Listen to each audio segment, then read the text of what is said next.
ఈ రోజు ఇక్కడ మంగినపూడి బీచ్ కి మినిస్టర్ గారితో కలెక్టర్ తో పాటు రావడం జరిగింది. గవర్నమెంట్ ముఖ్యమంత్రి గారు శ్రీ నారా చంద్రబాబు నాయుడు గారు టూరిజం సెక్టర్ పైన ఎక్కువ ఇంపార్టెన్స్ ఇస్తున్నారు. మీ అందరికీ తెలుసు. ఎందుకంటే ఈ సెక్టర్లో మనకు అతి తక్కువ టైంలో మనం డెవలప్మెంట్ చేయడానికి అవకాశం ఉంటుంది. ప్రతి సంవత్సరం మినిమం 20% గ్రో చేయాలి అనేది ఆయన టార్గెట్ ఇచ్చినారు. అదేవిధంగా ఎంప్లాయ్మెంట్ కూడా ఎక్కువ ఈ శాఖ ద్వారా వస్తుంది. కాబట్టి మనకు ముఖ్యంగా రిలీజియస్ టూరిజం ఒకటి ఆంధ్రప్రదేశ్లో, రెండోది బీచ్ టూరిజం. అందుకని మనకు చాలా 972 కిలోమీటర్స్ సముద్రం తీరం ఉంది, ప్రాంతం ఉంది. దీంట్లో ముఖ్యంగా మనం 9 బీచెస్ మనం ఐడెంటిఫై చేసాము ఎక్కడైతే ఎక్కువ పొటెన్షియల్ ఉంది.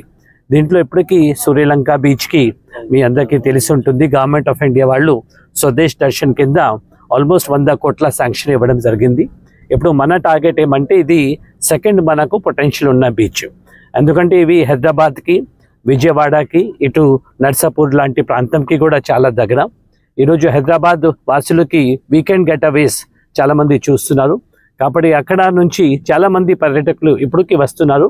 కానీ బీచ్లో ఒక కాంప్రిహెన్సివ్ డెవలప్మెంట్ చేసి, ఎందుకంటే మంచి అమ్యూనిటీస్ ఇవ్వాలి, టాయిలెట్స్, డ్రింకింగ్ వాటర్, అదేవిధంగా changing rooms, dressing rooms, shopping కోసం షాపింగ్ ఆర్కేడ్, అదేవిధంగా వాటర్ స్పోర్ట్స్ ఫెసిలిటీస్ ఇవన్నీ మనం క్రియేట్ చేయగలిగితే ఇప్పటికీ మినిస్టర్ గారు ఆయన ఓన్ ఇంట్రెస్ట్తో తీసుకుని ఇప్పటికీ ఒక ప్రిలిమినరీ ప్రాజెక్ట్ రిపోర్ట్ అయితే ఆల్మోస్ట్ ఒక 100 కోట్లతో జస్ట్ లైక్ శ్రీలంక తయారు చేయడం జరిగింది.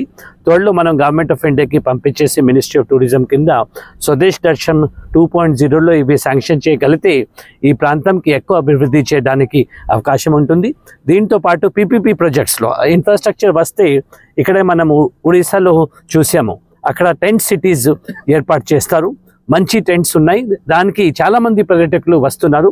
అటువంటి టెంట్ సిటీ ఇప్పుడు మినిస్టర్ గారితో వచ్చినప్పుడు మాట్లాడితే ఇటువంటి అవకాశం ఇక్కడ ఉంది టెంట్స్. ఎందుకంటే హోటల్ రిసార్ట్స్ రావాలి అంటే కొద్దిగా టైం పడుతుంది మనకు, కన్స్ట్రక్షన్ టైం. కానీ టెంట్ సిటీస్ అయితే 45 to 60 డేస్లో మనం ఏర్పాటు చేయవచ్చు. సో అన్నీ సక్రమంగా చేయగలిగితే ఈ సంవత్సరంలో మనం వింటర్